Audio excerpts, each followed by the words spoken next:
Gemini. It's umomgtarot, and this is your someone secretly talking about you tarot card reading. Let's have a look at who with the astrology reading cards, and then we'll get into a spread and figure out what the heck is being said. If you'd like your own personal reading, please check out the description. There's a link to my website. And here we go. This is your first card. Your first card here is Pisces, fellow mutable sign. And this energy is wistful, endlessly loving, compassionate, and forgiving. It confuses and softens resolve. So you have sensitive Pisces energy and also kind of psychic energy. This person, very, very in their head, okay? Then we have an Aries. Okay, Aries energy. The energy around you is dynamic and spontaneous. Crusading, impulsive action is likely. Aries, a baby. So you have the first and last signs of the zodiac. Then you have Taurus, and the energy around you shows the abundance of nature. It is rich, earthy, and productive, yet relaxed and slow. Okay, so now we have a little bit of the dosage of Mars and Venus. Aries, of course, is ruled by Mars. Taurus is ruled by Venus. And then Pisces is ruled by Jupiter and Neptune, which is like dreamy and expansion and imagination. It's this person's giving, okay? That's all you need to know. They're giving. Broad imagination, lover, not a fighter, but they can be a fighter. Can be a little argumentative, but they're a dreamer. But they're sensitive though. Let's have a look at the tarot. Let's stop guessing. Let's see what the cards say. And this person's talking about Gemini. What are they talking about? What is you talking about when it comes to... Oh! They're talking about how you're out here not working hard enough.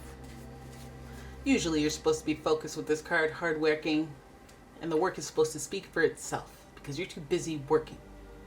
And there's a little distraction here. So this person may be discussing that you're a little distracted from your work, a little thrown off your game, thrown off your routine.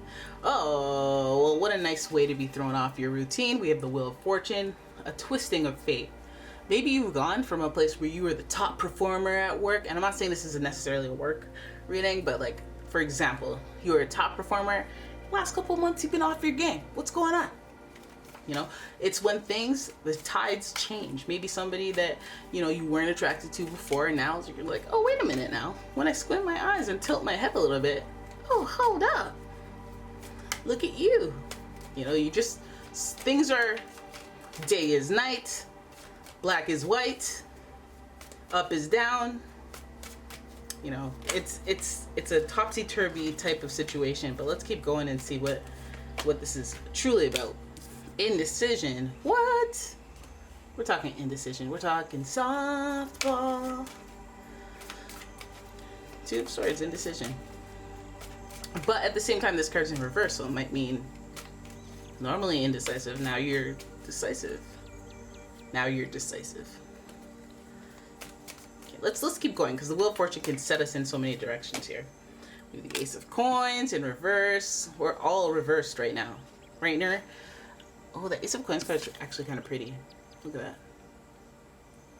Looking real Jamaican.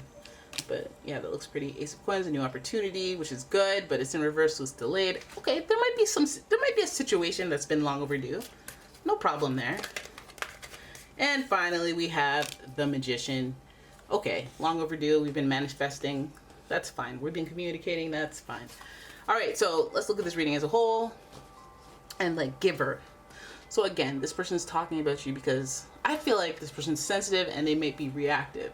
Now this person, just because they have this Taurus energy, I feel like they're prone to productivity, like mentioned. They like hard work, they like a solid routine, and they like results. So I feel like this person, some of you guys might be, yes, address that work where it's like, hey, can you pick it up a bit? We're expecting a bit more work. Normally we wouldn't have to tell you this, but maybe you've been off, maybe you need a day off, maybe you need to, you need to something. You need to replenish fuels and something. To the contrary, some of you guys may have been distracted at work and now you're turning it around. So some of you guys are doing better and showing less indecision. Showing less indecision and trying to create new opportunities for yourself that have been long overdue, trying to be impressive and trying to manifest the type of life that you want for yourself and the type of direction you want your career to go in. And I think that it also comes with you, like, it's almost like you setting out a goal and letting people know that that's what you're working towards, and like it's like a clear thing, but the when is not understood. All right, but if we're talking about relationships here, I feel like somebody might be thinking that you're not putting in as much effort, maybe you're not as interested, that the tides maybe have changed, that you're not as invested, or you're not as present or available for them. And then so if they thought, like, they don't know where to go with that, they don't know if you're still interested, they don't know if they're still interested as a result. But either way, if it's you or them, whoever was more interested is coming off as less interested, and that might create somebody else, who the opposite person, who is more interested because they're concerned. You know, that whole reverse psychology thing that's done in dating, like you act like you're all interested and then you act like you're not, and they're going to be like, well, why? I don't understand. I didn't care at first, but wait a minute, why did you lose interest? What's wrong? Wait, where have you been? How come you're not lingering around my desk? I feel like this opportunity to start something is there, and like I feel like the timing is mismanaged. But if the fate of the Wheel of Fortune is like there, is true, it orchestrates things moving together. Somebody that you didn't expect will be there. Somebody that you couldn't anticipate, or somebody that you didn't like before, now you like them. Somebody that you liked before, now you're like, oh, I see your true colors, and it opens up the door for somebody potentially that you wouldn't have even noticed. So I feel like the tides again are changing with this person. I feel like what they're talking about is, are those tides changing? I know the 8 of Coins is like this shape of the figure 8, so cycles can be looped and you kind of end up in a maze in situations. So you might have found yourself in this situation before, and things just kind of have been orchestrated to go differently, to orchestrate a new beginning. Ace of Coins, a new position or person in your life, after an extended period of indecision, not really knowing what you're wanting. I feel like the fate or destiny, Wheel of Fortune, will kind of propel things to move forward, and a new opportunity will present itself. But I feel like this opportunity is going to feel like the next logical step.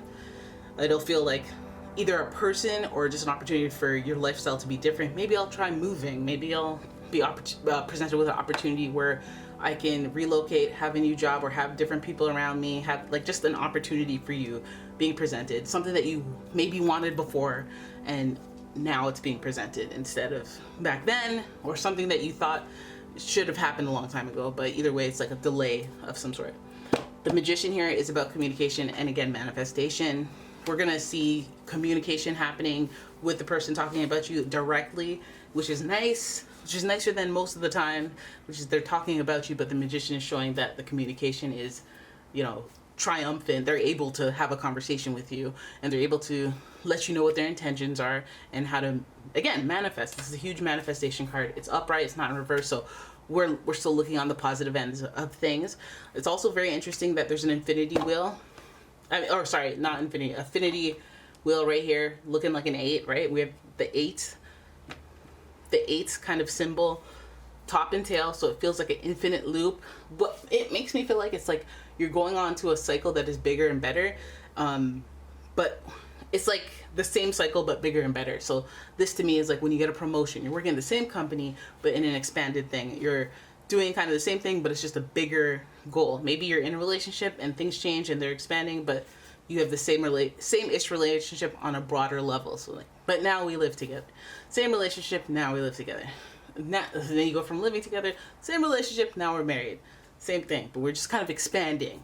You know, we're just, because we had an opportunity to get a free wedding, custom, whatever. That doesn't happen, but you know what I mean. All right, so the way this person's talking about growth and forward movement with you, whether it's long overdue, it's gonna feel spontaneous. Either way, a new opportunity being presented to you is a new opportunity being presented to you. So just appreciate that.